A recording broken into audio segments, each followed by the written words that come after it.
듣는 KBS 일라디오 경제쇼 진행의 성기영 아나운서입니다. 지난 29일 윤석열 대통령이 국정브리핑 및 기자회견에서 숙련된 중장년이 계속 일할 수 있도록 그 경직적인 임금 체계를 개선하겠다라면서 정년 연장에 대한 의지를 밝혀서 눈길을 끌었는데요. 이미 여야가 정년 연장에 대한 법안을 발의한 상태이기도 해서 과연 정년 연장에 대한 논의가 급물살을 타게 될지 관심이 집중되고 있습니다. 그런데 이 정년 연장에 대해서는 이제 노사 간의 입장이 좀 다르고요. 또 국민연금과도 연계된 문제라서 해결해야 할 과제가 산적해 있는데요. 마침 오늘 또 정부의 국민연금 추진 계획이 나왔습니다. 정년 연장 논의에 있어서 어떤 부분을 살펴봐야 할지 오늘 자세히 알아보겠습니다. 한림대학교 사회복지학과 석재훈 교수 스튜디오에 모셨습니다. 반갑습니다, 교수님. 네, 안녕하세요. 안녕하세요. 최근 이제 여야가 잇따라서 정년 연장 관련된 법안을 내놓고 있는데 사실 정치권에 앞서서 공무원이나 기업 등에서는 정년 연장 이슈가 나온 지 제법 된 것 같습니다. 네. 2013년에 네. 고용상 연령 차별 금지 및 고령자 고용 촉진에 관한 법률 일부가 개정이 되면서 네. 60세 이상으로 정년을 의무화하는 그런 이제 법안이 이제 통과가 됐었죠. 네. 그리고 2016년, 2017년에 이제 단계적으로 적용이 됐었고요. 그리고 나서 사실은 그 전에 2007년에 국민연금 개혁이 되면서 네. 단계적으로 65세까지 연금 수급 연령을 높이는 게 이제 통과가 됐었고요. 네. 그리고 2015년에 공무원 연금 개혁이 되면서 연금 수급 연령을 65세까지 또 단계적으로 국민연금과 마찬가지로 연장하게 됐어요. 그러다 네. 보니까 60세 정년 후에 국민연금, 공무원 연금 수급 연령은 이제 65세가 되다 보니까 5년간의 그 소득 공백이 생긴다. 네. 그러니까 이제 정년 연장을 해야 된다. 그러니까 정년 연장이 필요하다라는 것이 공무원, 그다음에 공기업을 네. 중심으로 먼저 나왔었고요. 네. 네. 최근에는 이제 초고령 사회를 앞두고 있다 보니까 정년 연장을 좀 더 본격적으로 논의해야 되는 것이 아닌가라는 흐름을 타고 있는 것 같습니다. 네. 말씀하신 대로 고용상 연령 차별 금지 및 고령자 고용 촉진에 관한 법률 개정안이 2013년에 통과되면서 그때 이제 법정 정년이 60세로 확실하게 이제 못 박힌 거긴 하죠. 네네. 그런데 실제로 우리 국민들의 퇴직 연령 평균은 한참 못 미친다면서요? 50세가 좀 안 되는 것 같아요. 네, 네. 그 놀랍게도 이제 통계청에서 매년 보고하는데 크게 달라지지 않는 것이 지금 2023년으로도 49.4세로 나타나고 있거든요. 네. 그러니까 60세가 법정 이제 퇴직 연령인데 실제로는 49.4세에 퇴직을 하고 계시는 거죠. 이렇게 법정 정년과 실제 퇴직 연령이 큰 격차를 보이고 있는 이유는 네. 크게 세 가지 정도 볼 수 있을 것 같은데, 첫 번째는 그 법정 정년제를 실제로 적용하고 있는 사업체가 우리가 생각하는 것보다 많지 않다. 네. 네, 공공 영역하고 중공공 영역, 그다음에 대기업, 네. 그리고 업종별로도 조금 안정적인 업종 같은 경우, 그다음에 네. 노조가 있는 회사, 네, 이런 네. 경우는 이제 거의 90% 이상 이렇게 이제 정년제를 적용을 하고 있는데, 그렇지 않은 중소기업 대부분은 한 80% 정도가 네. 아예 이제 미운영하고 있는 거죠. 정년제를 미운영하고 있는 것으로 나타났고, 그러다 보니까 사실은 이제 정년제 혜택을 받고 있는 사업체 자체가 거기에도 속한 근로자가 우리가 생각하는 것보다 작을 수 있다. 이게 이제 하나고요. 네. 두 번째는 법정 정년제를 운영한다고 하더라도 실제로 대기업만 해도 우리가 4호정 5.6도 이런 이제 속칭으로 얘기하는 것처럼 그 정년까지 사실은 이제 근무하시는 분들이 그렇게 많지는 않다라는 게 또 사실이에요. 그래서 네. 어떤 여러 가지 이유로 빨리 퇴직하라는 압박도 받고 있고, 근로자들도 이제 중도에 이제 퇴직하시는 경우도 있고, 네. 그런 게 있고, 세 번째로는 사실은 주된 일자리에서 먼저 퇴직을 하더라도 네. 그다음 세컨 일자리 이제로 옮겨갈 수 있는 유연한 노동시장이 사실은 저희가 예. 좀 그런 유연한 노동시장 체계가 아니다 보니까 네. 그런 부분들이 사실은 이제 퇴직 연령하고 그 법정 그 정년하고의 그 간극을 좀 벌리는 네. 그런 결과를 낳고 있는 것 같습니다. 네. 저도 이제 나이가 들다 보니까 나는 언제부터 네. 연금을 받게 되지? 그러면 정년을 맞이하게 되면 그동안 연금 받을 때까지 어떻게 하지? 이런 고민을 이제 하게 되더라고요. 그러니까 자연스럽게 하게 되는데 사실 이게 남의 문제가 아니라 다 각각 개개인에게 와닿는 문제라서 이제 우리나라가 초고령 사회에 곧 진입하는 거잖아요. 네, 내년에 뭐 내년이나. 이미 1,000만이 넘었고 내년에 20% 네. 전체 인구 비중에서 고령 인구가 차지하는 비중이 20%에 65세 이상 고령 인구가 네. 이제 5분의 1 넘어서면 네. 이제 초고령 사회가 되는데 그런데 이제 은퇴 준비는 안 돼 있는 분들이 참 많고 노인 빈곤율이 지금 꽤 높더라고요. 40.4%요. 사실은 30%대 후반으로 좀 네. 내려왔는데 네. 이게 뭐 약간의 통계치에 따라서 좀 약간 좀 변동이 있긴 한데요. 네. 우리가 사실 기초연금하고 국민연금의 역할이 그래도 그나마 역할을 하면서 뭐 빈곤율을 한 10% 내외 포인트는 조금 축소했다라고 해서 이전에 40% 후반대 빈곤율을 보이던 것으로부터는 네. 한 10%포인트 좀 낮아진 빈곤율을 보이고 있지만 네. 말씀하신 대로 OECD 회원국 중에서는 아직도 노인 빈곤율이 압도적으로 1위고 30% 중후반대로 나타나고 있습니다. 네, 그래요. 이렇게 빈곤율이 높은데 그러다 보니까 최근 이제 취업자 뭐 고용 동향 이런 거 보면 고령자들이 계속 일을 하세요. 이게 뭐 자아실현이라든가 내가 일할 능력이 있으니까 뭐 한다는 분들도 계시지만 생계를 위해서 하시는 분들도 꽤 많지 않습니까? 아직 퇴직할 나이가 아니라고 생각해서 뭐 일하고 싶으신 분들의 비율과 정말 생계를 찾아서 일자리를 생계를 위해서 일자리를 찾아 나가시는 분들의 비율이 어느 정도 되는지 좀 궁금한데 혹시 통계 나온 게 있나요, 교수님? 뭐 그렇게 희망 사항에 따라서 이제 그 뭐 비율이 지금 말씀하신 거가 정확하게 나와 있지는 않은데요. 네. 대체로 어쨌든 71세 내지는 73세까지는 고령자들이 충분히 근로할 수 있다, 경제 네. 활동할 수 있다, 그리고 하고 싶다 네. 이렇게 이제 조사가 나오고 있고요. 근데 이제 말씀하신 대로 우리는 지금 생계형으로 고령 근로자들이 뭐 80대에도 일하시는 분들이 계시고 하죠. 이제 그런 거는 좀 별도로 고려한다고 하더라도 어쨌든 고령자들이 건강 수명이 증가하면서 좀 오래도록 일을 하고 싶어 하는 것은 사실인 것 같고요. 그리고 실제로 이제 그러다 보니까 우리가 그 체감하고 있지만 건강 수명이 늘어나면서 실제로 우리가 그 생산 가능 연한 지금 대법원에 이제 판례로 나온 건데 육체노동 가동 연한이라고 해서 그런 게 있군요. 네, 그것을 예전에는 이제 예를 무슨 사고가 났을 때 이 사람의 이제 근로 그 기간 가능한 근로 기간을 이제 그 산정해가지고 손해배상에 이제 활용하는 건데 몇 년 동안 할 수 있는 게 남아 있다. 예, 그래서 이제 이분이 사고를 안 당했으면은 뭐 60세까지 네. 이제 노동을 할 수 있었다라고 생각하고 이제 보상액을 정하는 이런 이제 기준으로 하는 판결에서 2019년에 이미 60세에서 65세로 육체노동 가동 연한을 늘렸군요. 연장하는 그런 판결을 했어요. 네. 그러니까 그게 이제 결국은 적어도 65세까지는 일할 수 있다, 경제 활동을 충분히 할 수 있다라고 이제 법원에서 그 판결을 한 것이어서 굉장히 좀 이제 중요한 어쨌든 판단 근거가 되는 것이고, 네.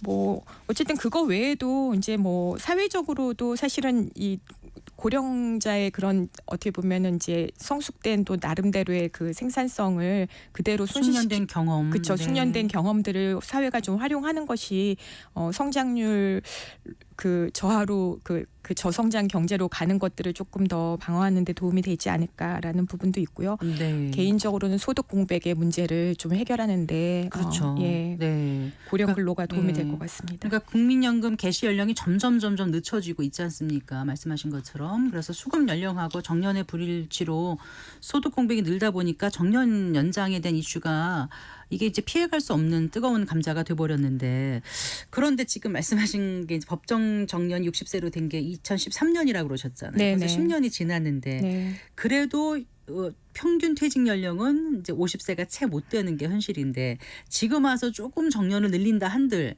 그게 아까 말씀하신 공적인 영역이라든가 뭐 대기업이라든가 노조가 있는 일부 소수에게만 또 혜택이 돌아가는 게 아닌가 이런 얘기도 또 네. 하더라고요. 그러니까 정년 연장이 예전에는 이제 베이비붐 세대들이 다 혜택을 받을 수 있을 거라고 사실은 이제 상상을 하면서 네. 했었는데 실제로 뚜껑을 열어보니 정년 연장의 혜택을 받는 사람들이 베이비붐 세대 중에서도 한 15% 정도밖에 안 되는 거예요. 네.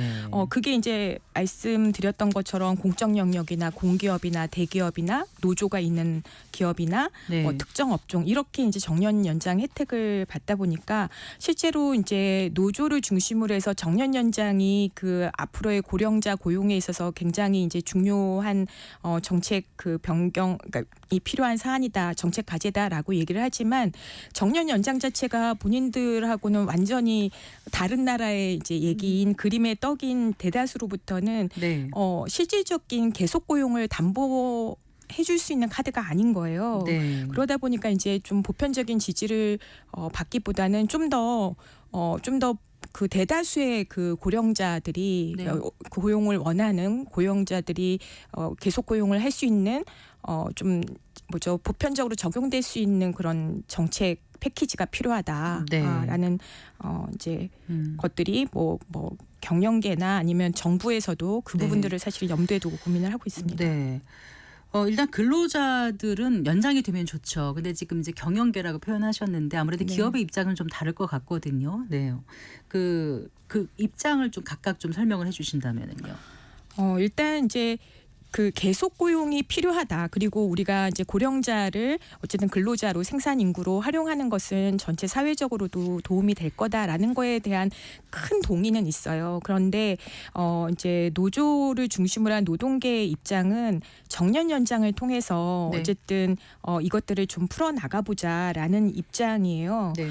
그런데 이제 말씀드린 것처럼 정년 연장의 혜택을 받는 집단이 소수이고 하다 보니까 그것이 실질적으로 좀 실효성이 있냐 뭐 이런 식의 이제 비판이 있고 경영계 쪽에서는 재고용 카드를 이제 내고 있어요. 네네. 그러니까 말하자면 재고용이라고 하는 거는 일단은 정년에 따라서 일단은 계약을 종료하고 나서 필요한 경우 서로 이제 노사 합의에 따라서 네. 그러니까 개인적인 계약을 별도로 하는 거죠. 그래서 네. 뭐 임금 계약이나 뭐 이런 근로 계약들을 전반적으로 다시 네. 기업의 그 이해와 그다음에 그 개인 근로자의 이해를 맞춰가지고 재고용을 하는 그런 식의 이제 재고용 카드를 일단 내고 있고요. 네. 그리고 이제 임금 피크제, 그러니까 임금이 사실은 우리가 연공서열형 임금이잖아요. 네, 계속 올라가는 거. 예, 네. 그러니까 이제 정년 시점에 가장 높은 임금을 받는 연공서열형 임금이니까 이거를 일단은 이제 그 경영계는 좀 끊고 가서 새롭게 네. 계약을 하는 것들을 원하는 것이고, 네. 예. 정년 연장은 일단 그 추세를 그대로 이제 가져가 보자라고 하는데 사실은 임금 피크제랑 연계되지 않은 정년 연장이라는 것은 네. 또 어렵다. 뭐 임금 이런 체계 거죠. 개편이 같이 좀 논의가 돼야 될 것 같다는 생각은 들어요. 네. 네. 근데 지금 이제 어쨌거나 소득 크레바스, 소득이 단절되는 분들이 많아서 정년을 일찍 하고 그다음에 연금 개시는 늦게 하다 보니까 아무래도 힘든 분들이 많아서 작년인가요? 그 국민연금을 조기에 수령한 그 수급자가 사상 최대치였다고 하더라고요. 그래서 지금 국민연금이 아니라 뭐 손해연금이다 이런 표현까지 한다고 하던데, 예, 오늘 마침 국민연금제 개혁안이 나왔잖아요. 교수님 어떻게 보셨어요? 일단 정부가 네. 그동안에 이제 원래 국민연금 재정계산에서 이제 15% 보험료율하고 40% 급여율 이걸 이제 사실은 네. 안으로 낸 거나 마찬가지거든요. 네. 한 가지 안에 딱 꼽진 않았지만 네. 그런데 이제 그동안에 그 국회에서의 논의 과정과 공론화 과정 이런 것들을 사실은 많이 반영을 해서 네. 13% 보험료율 인상과 그다음에 급여도 그 원래 40%로 이제 단계적으로 낮춰지는 것을 이제 중지를 해서 올해 42%거든요. 소득 대체율 말씀하시는 그러니까 소득 거죠. 대체율을 네. 42%로 지금 이제 내려가는 걸 스탑을 시키고 42%로 하자라고 네. 한 것 같아요. 저는 나름 그동안의 논의를 수렴하면서 네. 지속 가능성이라는 부분을 통해서 그 청년들의 연금 불안을 좀 잠재울 수 있는 네. 나름의 그냥 그 지금 조금 개혁할 수 있는 최적의 안을 낸 것이 아닌가 이렇게 평가를 합니다. 일단 정년 연장 논의가 어찌 보면 좀 급물살을 탈 수도 있다는 생각이 드는 게 국민연금을 뭐 64세까지 내는 방안도 지금 검토하고 있다고 지금 보도되고 있지 않습니까? 그러면 같이 좀 묶어서 가야 될 것 같기도 하고요. 네, 그동안에 연금 그 의무 가입 연령이 59세로 이렇게 묶여져 있었어요. 네. 연금 수급 연령은 65세. 5세로 이제 네. 단계적으로 높아지고 있는 상황이었는데 네. 의무 가입할 수 있는 연령은 59세까지 이제 되어 있었던 거죠. 그래서 이 부분들을 연금 수급 연령하고 연동해 가지고 64세까지 높여야 된다. 이런 이제 그 방안이 오늘도 이제 일단은 검토가 필요하다라고 정부 안에서도 담겨져 있고요.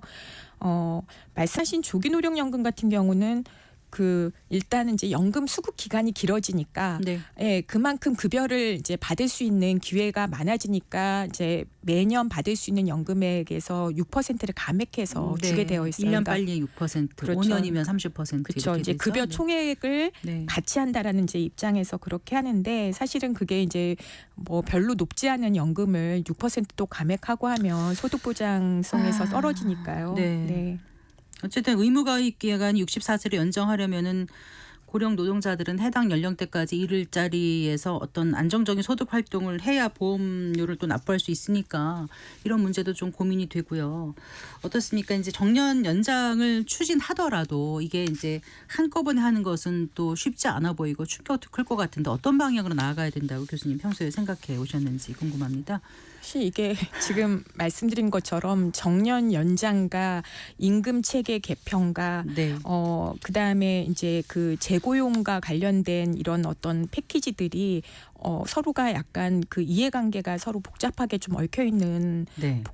이 뭐죠 이렇게 복합 함수여가지고 그리고 또 청년들이 있고요.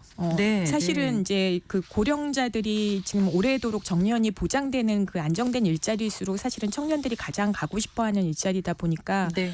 청년층 취업에 부정적인 영향을 미치는 그렇죠. 거와 관련해서 네. 약간 세대 갈등적인 요소들도 굉장히 이제 작동을 하고 있고 충분히 청년들은 그런 목소리를 낼 만하죠. 네, 특히나 이제 베이비붐 세대들이 굉장히 이제 우리 고도 성장 속에서 혜택을 받은 계층이다라는 그런 어떤 세대다라는 이제 인상이 강하잖아요. 네. 그리고 근데 그 분들이 또 인구도 굉장히 많은데 노동시장에서 이제 은퇴를 할 그 일자리가 또 비어서 이제 또 채워질 수 있다라는 기대를 가진 이제 계층도 있는데 세대도 네. 있는데 이제 베이비붐 세대들이 이제 은퇴하지 않고 이제 남아 있을 때 문제가 네. 있기 때문에 일단 지금 나와 있는 카드들을 좀 적절히 배합하는 게 필요한 것 같아요. 네. 이제 정년 연장도 무조건 이제 소수의 얘기라고 계속 배관시할 수는 없을 것 같고요. 지금 공기업이나 뭐 공무원들 다 지금 정년 연장을 지금 일단은 다 그 협상 카드에 올려놓고 있는 상황이고 네. 그런데 일단은 큰 틀은 계속 고용인 것 같아요. 네. 예, 계속 고용이라는 것을